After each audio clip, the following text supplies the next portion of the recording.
Rob G, we got some very depressing numbers from the WNBA and the All-Star. And, yesterday we had a big conversation about them wanting more money and all that stuff. But we got further proof of what moves the needle in the WNBA. And trust me, it ain't 99.8% of the league. Something tells me Rob Parker's not buying the spin job coming out of the W, because if you were on social media earlier on Tuesday, you saw a very interesting graphic put up on ESPN and the WNBA social media accounts showing that the WNBA television ratings for the All-Star Game over the weekend were up 158%. You're like, man, that's a ginormous number. That's incredible. And then small parentheses underneath it, they put from the 2023 season. No, that's crazy. And you're like, well, why would they do that? Because we're now in 2025. What happened in 2024? Oh, yeah, 2024 was when Caitlin Clark played in the WNBA All-Star Game. And if you consider what happened last year with the television ratings, this year's All-Star Game down 36% year over year. The difference was Clark played last year, did not play this year. Rob G, give me more. We could go on and on. And this just continues a trend, rather troubling trend if you're the WNBA, that we've seen now play out for years. The 2025 NCAA Championship game for women, you recall, had the largest ratings ever when Caitlin Clark was in it. The year after, so that was this year, down 54%. What a shocker. Oh, wow. Okay. I thought people liked women's basketball. I thought that was it. The 2025 WNBA draft, down 49% from last year when Caitlin Clark was in it. The All-Star Game we just mentioned, down 36% from last year when Caitlin Clark was in it. And here's the worst one of all. The 2025 WNBA television ratings. Are you listening? Kelvin, this is for you. Okay, go ahead. While Caitlin Clark was out injured, she's been injured a lot throughout the season, down 50% during the time that she was out hurt. The Caitlin Clark effect is real. There's no doubt about it. And Kelvin, I'm just going to say this. I'm not going to mince words or whatever. They want 50% of the revenue and all that. That's what the that's right. They the want other leagues, they want that. Like the NBA, they want 50% of whatever is brought in, and that's they're only getting 9%, but they want 50%. And I say, no way, no how for the majority of the women in the WNBA. But if you ask me about Caitlin Clark, she deserves 50% of the revenue coming in, and they deserve the continued 9%. Because when she's not involved, it's business as usual, which is what we had for the previous 30 years of the WNBA, which is not that good.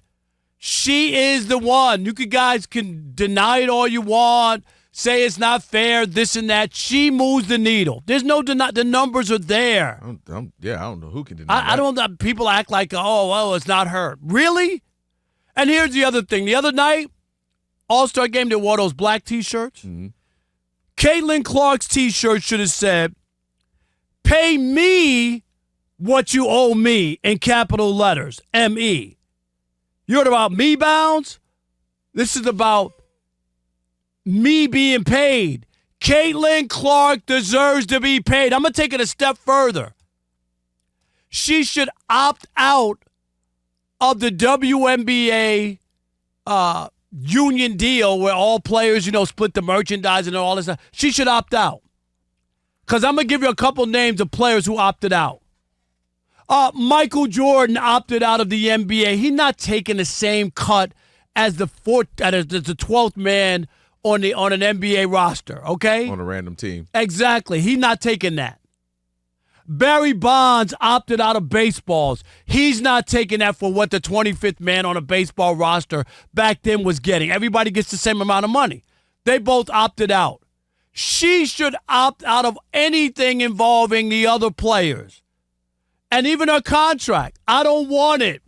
That garbage.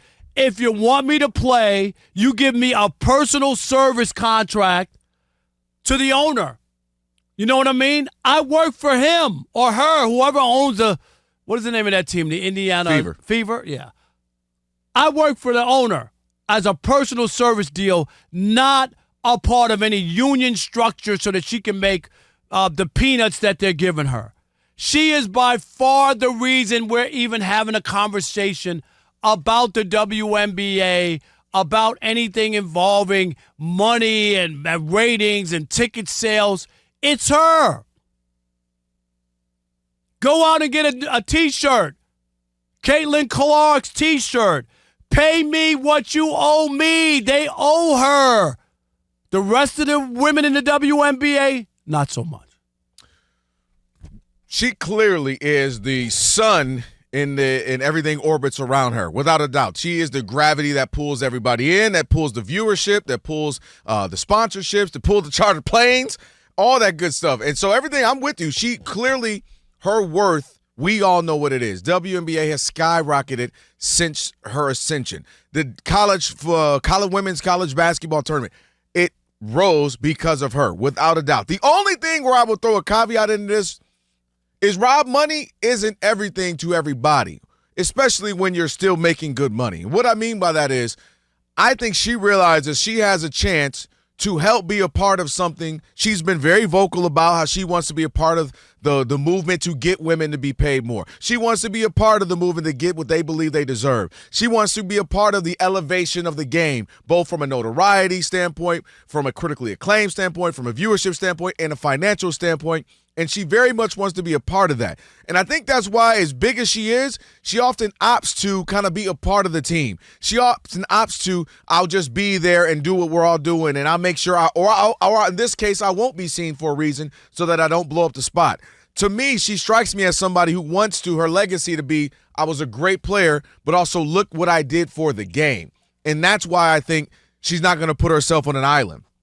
Or it's all about me, take care of me, look at me. Because Michael Jordan and Barry Bonds did it for a reason. Because it's not a fair. It's not the equity is not. No, I'm not. Jordan and Barry Bonds were not. Scott Hastings are not the same guy in the NBA, and they shouldn't get the same. I'm not arguing that, but I'm saying but that's separating yourself from membership is what it is, and I can't be mad at somebody who moves the needle that much.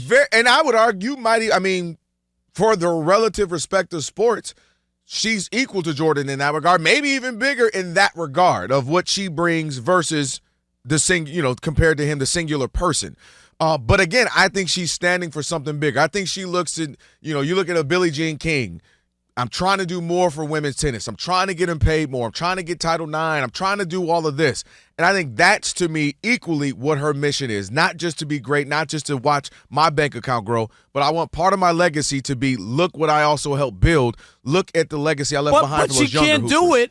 She can't do it with the rest of the women and the league because the numbers aren't going to allow you to do that. And her showing her worth. But she ain't got to show it. At this point, it is clear. There's no more number indicator that we can't do. But the numbers doing that by saying, no, you're not going to shortchange me. No, under any circumstance, as a woman especially, I'm not going to take what everybody else is taking when obviously my numbers dictate something else. Michael Jordan did it. Barry Bonds did it.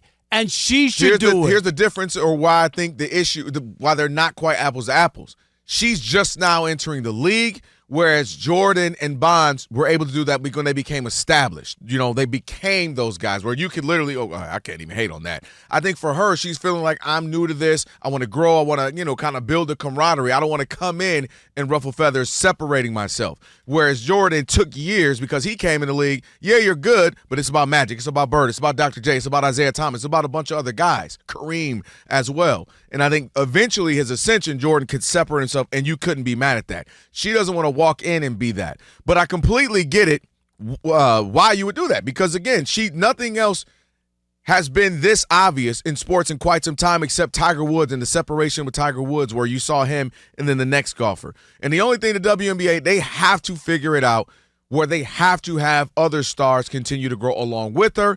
And if she can pull the ship, she can be dragging the ship. We're all right with that. But other people have to rise as well because I told Rob G this, Rob, last point. What if she ends up becoming, and you know how this works in sports, what if the novelty rubs off? What if the novelty goes away? And you know that happens. What if in a year or two, everything we love her for becomes what we don't like her for? All she does is shoot threes. Here she goes again, getting into it with people. Yeah, but she never wins anything. And meaning she comes down a little bit, and she's just a good player, but not a great. That's not how it works. You got to strike when the iron's No, hot. I'm not talking about that. I'm saying this is why the league. That could happen to anybody. Right, well, I'm saying you sound like Jerry Jones talking about getting hit by a car. No, I'm not talking. This isn't. This is not about her. I'm talking about. I'm saying this is why the league has to continue to grow the game, because there's going to be a point where she levels down, and you don't want it to be, well, you missed out. So I'm saying strike when hot and grow while she's hot. Grow the game while she's hot, because eventually she may just become a really good player, but not one of the best, as she isn't right now the best. And you don't want it to be where the novelty fades away, is what I'm saying. All right, 877-99 on Fox. We want to hear from you. Is Caitlin Clark the only player who deserves a raise in the WNBA? Who we got? Marty in Kentucky. You're on the Odd Couple Fox Sports Radio. What's up, Marty? How are you? What's up, Rob? How you been doing? Man, doing great. How's River doing? He's having a good summer. We just got back from Universal Studios. He had a good time. Very nice. Very nice. Great to hear your voice. What's up, Marty? What you got?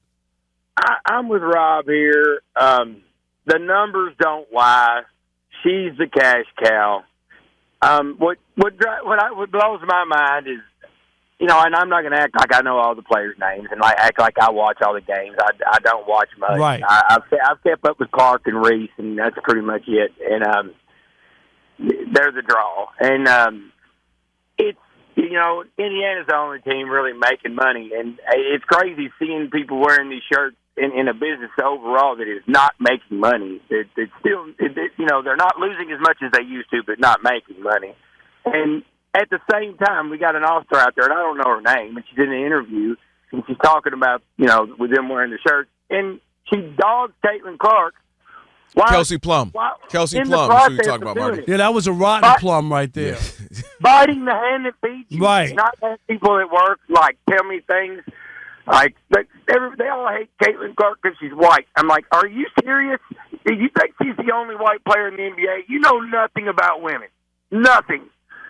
They don't like her because she walked in the league and was the biggest star before she ever touched a basketball. And Marty, before she even got in the league, you remember the other players were ripping her. Remember that? Yeah, she's going to have a hard time. She'll have a hard time. This, She ain't going to be able to do this. All that. They were all talking bad about her. Yeah. Oh, we got lost Marty. Thank you for the call, Marty. Yeah, it's absolutely not singularly because she's white. It's because anytime somebody comes in with fanfare, and she's not new to the league. It happened to Jordan getting froze out of All-Star games. Who's this young buck? When people come in and are hot shots, you got a bunch of established veterans who felt like they've helped build the league the last 5-10 years. They're not going to just love you coming in like that. Happens all the time. Jay in Georgia, you're on the Odd Couple Fox Sports Radio. What's up, Jay? Hey, what's going on, guys? First of all, let me go ahead and tell you guys, I had my fiance in the car last night, and when I tell y'all about killed her because she was screaming, laughing at you guys about that whole... About them scripts? Scripts. Whose side was she on?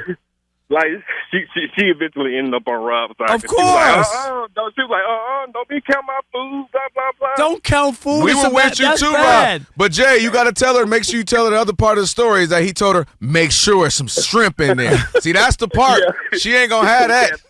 Yeah, we made a hole by the time you guys talked about that part. But, Kevin, I think what you're saying about Caitlin Clark, I think that sounds good in theory. But at the end of the day, the name of the game is money. And Caitlin Clark, she's worth all the money. And without her, those other players are irrelevant. So you got to pay her what she's worth. And she better out now to get the money while they're getting good. Right, because without her being in the league, they might, instead of 9%, they might have dropped it to 7%. I'm just saying without her. I'm not arguing with you guys. You got to get every cent. Yeah. Jay, thank you for the call, Jay. Real quick before we go to what's trending, I'm not arguing about the money she deserves, which is the beauty of capitalism, meaning she can get some Gatorade deals and some other deals outside, as much money as she can get. The only thing I'm saying is there are certain people who put the game bigger than themselves, who put the others as bigger than themselves. They don't make it just about them. She strikes me as somebody who's saying, I want to elevate everybody. I don't want it to just be about me. So I'm not mad at her getting money. I just see her personality. Some people ain't about that. They're about me. She strikes me as somebody about the we, is all I'm saying.